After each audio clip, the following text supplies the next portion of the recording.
Bienvenue à cette nouvelle capsule vidéo. Donc, à partir de cette capsule, on va changer un petit peu de sujet. Donc, on délaisse le système urinaire pour passer à un nouveau système, le système respiratoire. Donc, à partir de maintenant, on va étudier un petit peu l'anatomie, la physiologie du système respiratoire. Donc, dans cette capsule-ci, on va plutôt s'attarder à des notions de base relativement faciles, quelques caractéristiques anatomiques également. Et plus qu'on va avancer, au fil et au gré des capsules que je vais vous présenter, on va pouvoir étudier plus en détail les différents mécanismes respiratoires qui joueront un rôle clé donc, dans les échanges gazeux ou le contrôle du pH sanguin. Première des choses, ici, c'est vraiment des généralités, donc des petits détails que vous connaissez déjà probablement. Le système respiratoire a plusieurs fonctions, évidemment. Certaines auxquelles on ne pense jamais. Vous allez voir dans quelques diapos, je vais vous présenter l'ensemble des fonctions, mais je suis pas mal certain que tout le monde ici, vous êtes très conscient que la première fonction du système respiratoire, c'est de permettre la respiration. Donc la respiration, c'est quoi? C'est des échanges gazeux, essentiellement entre l'oxygène atmosphérique, qui au cours de l'inspiration, on va aller chercher, évidemment, pour combler nos besoins métaboliques. Et on doit se débarrasser également, pendant l'expiration, du dioxyde de carbone, le CO2, qui est effectivement un gaz toxique qu'on ne peut pas accumuler. On verra plus tard pourquoi. Donc, en gros, c'est juste ça, le système respiratoire. Ceci étant dit, on oublie tout le temps que ce système-là va travailler en étroite collaboration avec d'autres systèmes, notamment le système urinaire que vous avez beaucoup étudié dans les dernières capsules. Donc, les deux vont contribuer à contrôler le pH sanguin par des mécanismes complètement différents, mais on verra ça éventuellement. Donc, vous savez maintenant que les reins vont travailler au niveau de la réabsorption ou de la sécrétion des ions hydrogène ou encore bicarbonate, HCO3-, pour contrôler le pH. On verra que le système respiratoire, lui, va ajuster plutôt la concentration sanguine de dioxyde de carbone pour contrôler également le pH sanguin. Donc ça, c'est des détails qu'on verra un peu plus tard. Cardiovasculaire va contribuer également au maintien de ce pH-là, musculaire, nerveux, bien évidemment. Donc, vous commencez à avoir un peu une vision intégrée de tous ces systèmes-là qui vont travailler de concert pour maintenir les différentes fonctions du corps humain. Maintenant, en termes de fonction, la respiration, là, je viens d'en parler, donc c'est des choses que vous savez déjà, donc ça va. Ce qu'on oublie tout le temps, c'est que le système respiratoire a aussi une fonction dans la production des sons. Donc, si vous êtes capable de parler, de produire des sons, de chanter, bien évidemment, c'est en grande partie grâce aux différentes structures du système respiratoire, qu'on verra un peu plus en détail, mais entre autres, les cordes vocales, qu'on appelle aussi des plis vocaux, qui sont présentes dans le larynx. Le larynx, en passant, c'est à peu près l'équivalent de votre pomme d'Adam, donc la petite bosse au niveau de la gorge. À l'intérieur de ce larynx, il y a une membrane, en fait, qu'on appelle les cordes vocales ou plis vocaux, qui va vibrer, un petit peu comme une peau de tambour, pour permettre la production du son. On verra qu'il y a d'autres structures alternatives aussi qui vont contribuer à produire des sons, les dents, la langue, les sinus qu'on verra également. Donc, production de son, c'est une fonction importante du système respiratoire. Une partie du système respiratoire, notamment dans les fosses nasales, il y a une région qui a des chimiorécepteurs sensibles aux molécules gazeuses, donc qui vont participer à capter ces molécules gazeuses et à générer des influx nerveux de type sensitif pour nous permettre d'interpréter les différentes odeurs de l'environnement. Donc ça aussi, c'est une fonction qu'on associe au niveau du système respiratoire. Évidemment, j'ai besoin de structures du système respiratoire pour permettre ça, qui va travailler en collaboration, évidemment, avec le système nerveux, au niveau des nerfs, de l'encéphale, évidemment, pour détecter aussi et analyser ces odeurs-là. Donc, c'est un travail qui implique plusieurs systèmes, évidemment. Contrôle du pH sanguin extrêmement important, particulièrement pour les soins infirmiers. J'en ai parlé un petit peu tantôt, vous allez voir, on va revoir ça éventuellement en détail. Donc, pour l'instant, je ne vais pas plus vous expliquer cette fonction-là, juste comprendre pour l'instant que le système respiratoire, tout comme le système urinaire, doit travailler de concert pour contrôler un pH sanguin normal. Et s'il y a un débalancement du pH, le système respiratoire ou le système urinaire pourront s'ajuster et s'adapter pour permettre de ramener le pH sanguin à la normale. On verra le détail de tout ça éventuellement. Question très simple, mais parfois qu'on a de la difficulté à comprendre, parce qu'on oublie un peu les notions de base, des cours de base que vous avez déjà fait. Donc, vous savez tous qu'on a besoin d'oxygène pour vivre, mais quand on vous demande pourquoi c'est important, des fois, vous oubliez pourquoi. Il y a une seule et unique raison. En fait, l'oxygène peut jouer un rôle dans différentes réactions chimiques secondaires jusqu'à un certain point. Mais la vraie fonction de l'oxygène, celle qui est la plus importante, c'est qu'on a besoin d'oxygène pour permettre les réactions chimiques, certaines réactions chimiques en tout cas, qui vont se passer dans la mitochondrie, pour produire de l'ATP. Donc, cette énergie chimique, l'adénosine triphosphate, donc ATP, qui est une forme d'énergie nécessaire à toutes les cellules de votre corps. Et donc, cet ATP-là, il y a plusieurs façons de la produire. Il y a certaines réactions chimiques dans le cytoplasme qui n'ont pas besoin d'oxygène qui me permettent de produire un petit peu d'ATP, mais c'est insuffisant. La production est trop faible pour permettre le fonctionnement de l'ensemble des cellules de votre corps. Donc, c'est vraiment l'oxygène dans la mitochondrie qui permet les réactions chimiques de plusieurs types de réactions chimiques qui va permettre la production d'une quantité importante d'ATP. Et c'est nécessaire parce que le jour où vous n'avez plus d'oxygène, les réactions chimiques de la mitochondrie vont avoir de la difficulté à se produire, ou certaines ne pourront même plus se produire, et la production d'ATP au niveau de la mitochondrie diminue, et ce qui sera produit dans le cytoplasme est insuffisant pour vous maintenir en vie. En fait, vous allez pouvoir vous maintenir en vie pendant quelques minutes, mais ensuite vous allez mourir. Quand on dit qu'on meurt par asphyxie, parce qu'il manque d'oxygène, en fait, le vrai impact, c'est qu'on ne produit plus assez d'ATP, les cellules commencent à mourir. Donc, c'est vraiment la raison principale pourquoi le système respiratoire, chez l'être humain, a besoin d'aller chercher de l'oxygène. Ici, c'est simplement, en fait, c'est de l'anatomie. Vous avez l'ensemble des structures anatomiques du système respiratoire. Ce que je veux que vous soyez, en fait, capable de faire, c'est de classer ces structures anatomiques selon deux types d'organisation. On parle d'organisation structurale, dans un premier temps, et organisation fonctionnelle dans un second temps. Fonctionnel, c'est simplement en rapport avec la fonction. Donc, on va classer ces structures-là selon leur rôle, alors que structural, c'est plutôt en fonction de leur positionnement. Évidemment, le système respiratoire, on peut le visualiser de façon verticale. Donc, je pars de la tête et je descends vers les poumons. Dans ce cas-ci, on va parler d'une organisation structurale. Donc, il y a les voies respiratoires supérieures. Donc, si vous avez un patient, pour X raisons, on dit que les voies respiratoires supérieures sont obstruées, il faut comprendre que c'est les structures qui se situent dans cette région-là. Inférieure, ça va être en bas de la ligne bleue ici. Donc, l'élément central que je pointe avec la flèche rouge, c'est le larynx. Donc, l'équivalent de votre pomme d'Adam, la bosse que je parlais tantôt. Le larynx, c'est le premier élément des voies respiratoires inférieures. Donc, tout ce qui a à partir en position inférieure du larynx, incluant le larynx, on parle ici de voies respiratoires inférieures.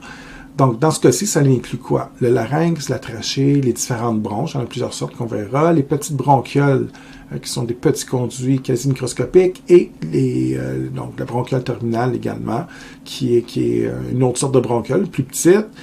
On va arriver au niveau éventuellement, donc différentes bronchioles, les petits conduits, mais surtout les alvéoles où on fera les échanges gazeux. Donc, entre le larynx et toutes les structures anatomiques situées entre le larynx et l'alvéole, c'est des voies respiratoires inférieures. Donc ça, c'est selon l'organisation structurale. Et évidemment, tout ce qui est en haut du larynx, donc le nez, fosse nasale et le pharynx, qui est à peu près l'équivalent de votre gorge. Dans ce cas-ci, on parle de voies respiratoires supérieures. Donc, deux choses. Il faut connaître l'ordre des structures anatomiques du système respiratoire, donc à partir du nez jusqu'aux alvéoles. Et si je vous demande de les classer selon l'organisation structurale, il faut savoir lesquelles font partie du supérieur ou des voies respiratoires inférieures. Une autre façon de classer avec laquelle il faut être à l'aise, c'est l'organisation fonctionnelle. Donc, on dit qu'il y a des structures anatomiques qui sont plutôt associées à la zone de conduction. En fait, c'est très simple. C'est les structures qui vont permettre le passage et le déplacement de l'air inspiré ou encore expiré. Et tu as une zone respiratoire qui va permettre plutôt les échanges gazeux. Donc, on considère qu'à partir du nez jusqu'au bronchiole terminal, que ça fait partie de la zone de conduction. Donc, chaque structure que vous allez rencontrer à partir du nez, fosse nasale, etc., c'est pour permettre le passage comme ça de l'air vers les structures qu'on va appeler éventuellement les alvéoles pulmonaires.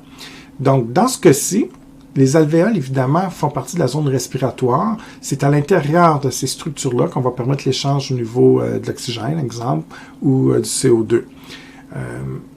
On considère que les structures rattachées directement aux alvéoles, donc la bronchiole respiratoire et conduit alvéolaire, font partie également de la zone respiratoire. Mais il faut faire attention. Il n'y a pas vraiment d'échange gazeux à ce niveau-là. C'est encore une fonction de déplacement de l'air, mais comme on est vraiment en contact direct avec la zone respiratoire, avec les alvéoles qui permettent les échanges, on considère que ça fait partie de la zone respiratoire. Une coupe sagittale ici, donc c'est une vision de côté pour vous montrer un peu les voies respiratoires supérieures. Donc pour qu'on puisse se situer, il y a le nez ici, on a les dents, la langue, okay? Donc la langue qui est à peu près ici. Donc évidemment ici c'est la bouche, et ici on a les narines par lesquelles l'air va pouvoir circuler lorsqu'on va inspirer. Donc on reconnaît en mauve ici en fait les fosses nasales qu'on verra en détail très bientôt. Je voulais vous montrer surtout le fait que des fois on ne réalise pas que les conduits sont pas mal reliés.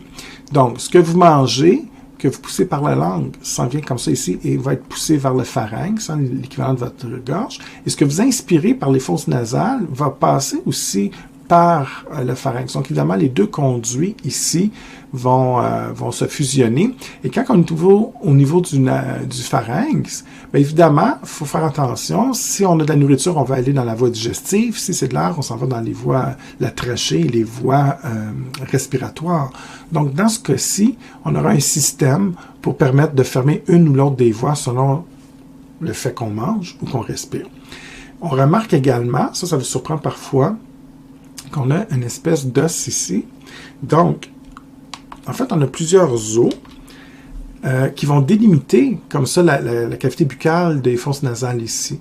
Donc, ce qu'on appelle le palais, on verra en détail éventuellement également, mais on voit qu'il y a différents os comme ça qui vont séparer les deux cavités. Donc, en fait, c'est une très grande cavité et on a des os comme ça qui vont simplement délimiter, bien sûr, la fosse nasale, mais qui va aussi séparer la cavité buccale des fosses nasales ici, tout simplement. Dernière petite chose, ici, toujours en termes d'anatomie, une radiographie pour vous montrer un petit peu l'arbre, ce qu'on appelle l'arbre bronchique. Donc, pour qu'on se situe, j'ai les clavicules ici, donc tout le monde connaît ces deux os rattachés aux épaules, évidemment. On reconnaît un petit peu les côtes de chaque côté, les poumons en noir, évidemment. L'arbre bronchique, en fait, c'est qu'on va partir de la trachée, c'est le conduit principal, qui va être connecté, bien sûr, on verra plus tard sur le pharynx. Donc l'air va être acheminé comme ça. Et on va suivre comme ça. Ce que vous voyez en blanc présentement, c'est les bronches. Les bronches, c'est pas compliqué, c'est des espèces de conduits qui vont se ramifier et diminuer de diamètre. Donc, vont devenir de plus en plus petits jusqu'à temps jusqu'à temps qu'ils adoptent une forme microscopique. Et c'est ça l'arbre bronchique. Ça rappelle un peu des branches. Donc, sur la radio aussi, on devine une partie de l'arbre. Hein. Tout ce qui est en blanc ici, comme ça, on devine que c'est en fait les différentes branches qui vont se ramifier un peu partout dans le poumon. Et le concept, c'est qu'on veut se connecter sur l'ensemble des alvéoles qu'on ne voit pas sur la radio, évidemment, pour pouvoir amener l'air comme ça, inspiré dans les alvéoles. On fera des échanges, donc en gros, on transfère l'oxygène au niveau des vaisseaux sanguins. Et à partir des vaisseaux sanguins, on récupère le CO2 qui va faire le chemin inverse, évidemment. On reprend l'arbre bronchique et on retourne vers les voies supérieures pour expirer l'air, tout simplement. Alors, si on considère les différentes structures que je viens de vous présenter, que ce soit au niveau des voies respiratoires supérieures ou inférieures, à l'intérieur de ces structures, on a toujours une couche interne qui comme n'importe quel organe, qu'on appelle la muqueuse. Donc, c'est vrai pour le système respiratoire, mais c'est vrai pour toutes les structures anatomiques de votre corps. Il y a toujours une paroi interne, une couche interne, que ce soit dans l'estomac, au niveau du cœur, peu importe, qu'on appelle la muqueuse. C'est donc, dans ce cas-ci, une membrane interne, comme je viens de le dire, qui va tapisser les voies respiratoires. Et bien que la muqueuse, au niveau des voies respiratoires, a une structure générale identique à tous les muqueuses qu'on peut retrouver au niveau intestinal, de l'estomac, peu importe l'organe, donc ils ont des points communs, comme toute autre muqueuse, il y a quand même des adaptations particulières au niveau du système respiratoire avec lesquelles il va falloir être un peu familier. Le point important, et ça je vais vous le présenter sur la prochaine diapositive, c'est que la structure de la muqueuse va varier grandement selon la région du système respiratoire. Donc une muqueuse au niveau du pharynx a une composition différente qu'au niveau des bronches. Puis, si on arrive au niveau de l'alvéole pulmonaire, la muqueuse est encore plus différente. Donc, il faudrait être à l'aise un petit peu avec les différentes transformations des caractéristiques de la muqueuse, puis comprendre pourquoi et à quoi ça sert ces changements-là. Mais avant, il faut avoir une idée générale de la structure d'une muqueuse. Donc, le schéma ici, c'est une muqueuse des voies respiratoires. Je vais vous expliquer un petit peu comment c'est fait et ensuite, je vais être capable de vous expliquer en quoi cette structure générale va être modifiée selon l'endroit où on se retrouve dans le système respiratoire. Donc, premièrement, comme n'importe quelle muqueuse, c'est également vrai pour la muqueuse du système digestif, par exemple, on a 3 couches essentiellement, donc 3 structures. La première couche de la muqueuse, c'est une couche de cellules épithéliales. Donc, on parle ici surtout d'un épithélium. Il faut comprendre que c'est des cellules épithéliales, donc que je pointe présentement. Et ces cellules épithéliales peuvent adopter différentes formes. En fait, 3 formes. Je vous montrerai ça tantôt au tableau. Mais peu importe leur forme, on sait qu'il y a une couche de cellules comme ça qu'on appelle épithélium, en référence que ce soit des cellules épithéliales. Donc, ça, c'est la première chose. La deuxième, on a une petite membrane qu'on appelle la membrane basale qui sert généralement à supporter l'épithélium. Donc, si vous voulez, c'est que les cellules ici épithéliales vont venir s'asseoir, on pourrait illustrer ça comme ça, sur la membrane basale. Donc, on supporte comme ça l'épithélium. Et en même temps, c'est un peu comme une frontière, si vous voulez, qui va distinguer l'autre couche en dessous, qui est un tissu conjonctif qu'on appelle le chorion ou encore la lamina propria. C'est la même chose, c'est tout simplement un synonyme. Et ce tissu conjonctif, le chorion ou, si vous préférez, la lamina propria, va être séparé de l'épithélium comme ça par la membrane basale.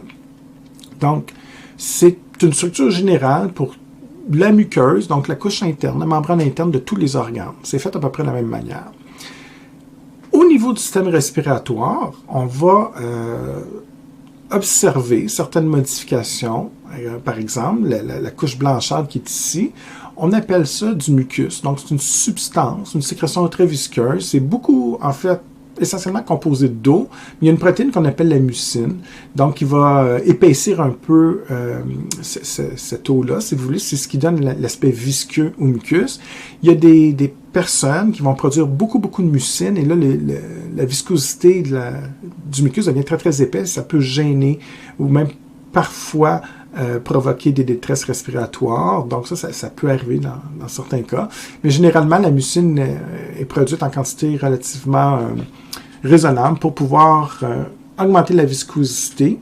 Et ce mucus-là, comme il est visqueux, ça va nous permettre de coincer les poussières ou piéger certains micro-organismes qui pourraient s'engager dans les voies respiratoires. Et en toussant et en recrachant le mucus à l'extérieur, bien évidemment, on élimine ces éléments potentiellement toxiques. Dans le mucus, on a également une enzyme, un peu comme dans la salive, qu'on appelle une lysozyme. Donc, une enzyme qui va tuer certaines bactéries, certains anticorps pour nous protéger aussi. Donc, il y a vraiment un effet bactéricide au niveau du mucus qui nous protège jusqu'à un certain point des microbes qui pourraient être présents dans l'air, parce qu'évidemment, l'air n'est pas stérile, donc il faut se protéger. Il y a également des cils qu'on remarque ici, donc des espèces de petites structures tubulaires qui vont pouvoir s'agiter, entre autres, pour déplacer le mucus vers les voies respiratoires supérieures, favoriser comme ça au cours d'une toux, par exemple, l'expulsion du mucus et des éléments qui pourraient être emprisonnés dans ce mucus-là. C'est pas à retenir, mais on appelle ça l'escalier mucociliaire. Donc, il y a une espèce de coopération entre le mucus et les cils qui peuvent se déplacer jusqu'à... En fait, ils ne se déplacent pas, mais ils vont bouger, hein, ils ne sont pas immobiles, et ça va permettre comme ça l'expulsion du mucus et des bactéries et autres corps étrangers. L'autre point que je voulais attirer votre attention, c'est que dans la couche interne, le chorion, la lamina propria, un élément très important, c'est que c'est là qu'on retrouve les vaisseaux sanguins d'une muqueuse. Mais faites attention, il n'y a aucun vaisseau sanguin dans la couche ici, au niveau de l'épithélium. Donc, la question que ça soulève, comment les cellules épithéliales peuvent survivre? Ben, en fait, c'est très simple. Exemple ici, on a une artériole qui amène l'oxygène et les nutriments.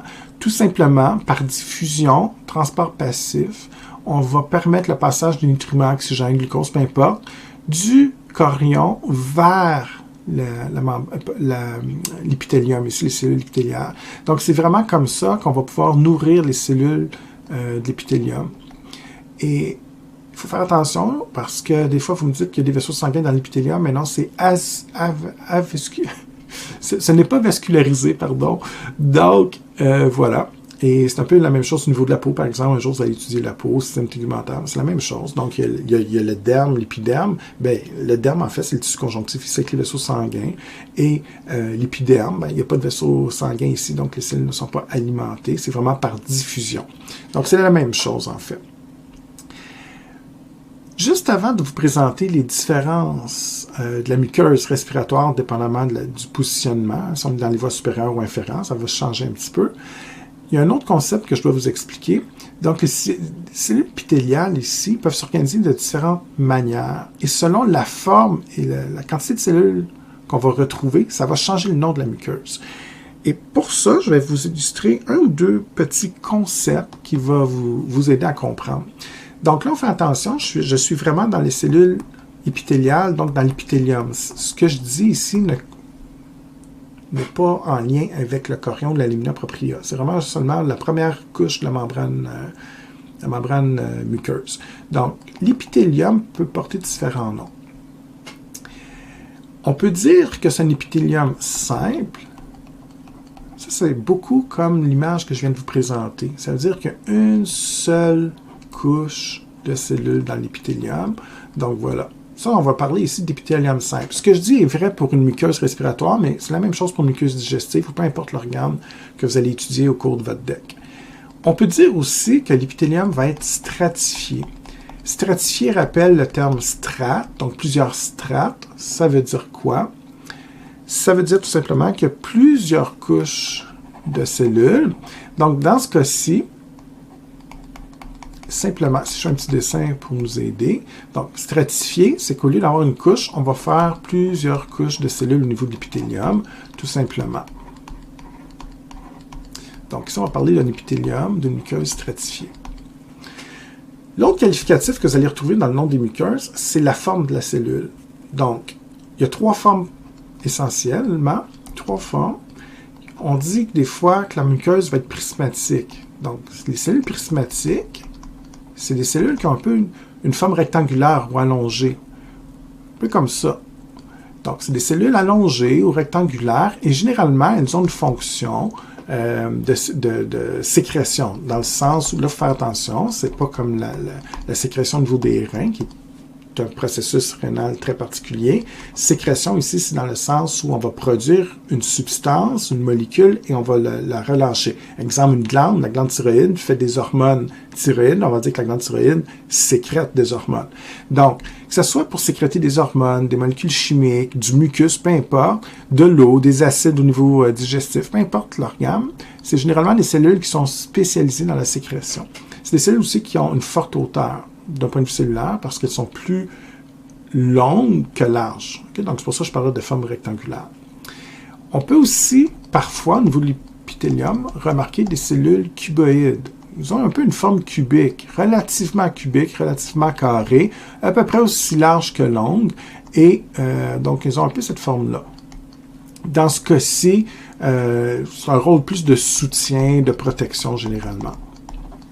Ça peut varier d'un organe à l'autre, mais de façon générale, on peut dire ça sans trop de problème. La dernière forme que l'épithélium peut adopter, c'est des cellules qu'on dit pavimenteuses. Donc, pavimenteuses,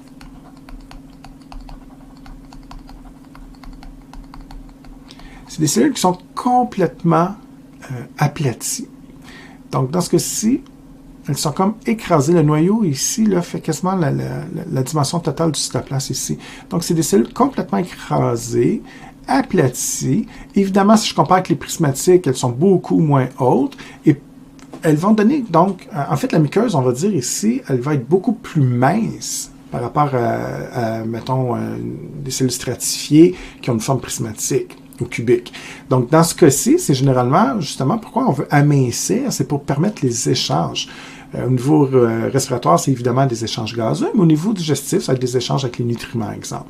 Donc, ici, c'est souvent un rôle de diffusion de certaines molécules. Donc, ça peut être des molécules gazeuses ou digestives. Le jour où vous allez être à l'aise avec ces termes-là, ben, ça va déjà devenir beaucoup plus simple pour la suite des choses. Exemple,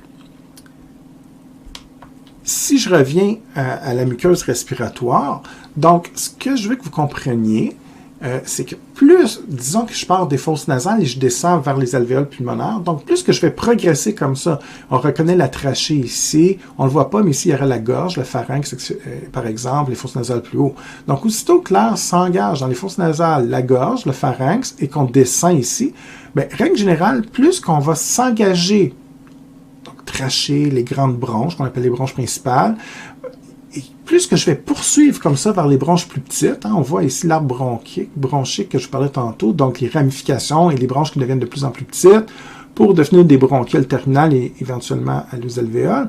Mais règle générale, plus que je vais descendre vers les voies inférieures, plus que la muqueuse va devenir mince. Et c'est là que les termes deviennent importants. Si je vous dis un épithélium simple prismatique, avec ce que je viens de vous dire au tableau, ça devient très clair. Ça veut dire qu'on a une seule couche au niveau de l'épithélium, ici dans la membrane muqueuse, donc une seule couche, et les cellules sont de forme allongée, rectangulaire, comme on a vu.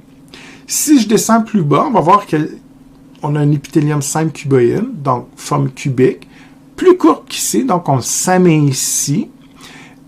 Par contre, dans ce cas-ci, c'est encore simple, donc une seule couche.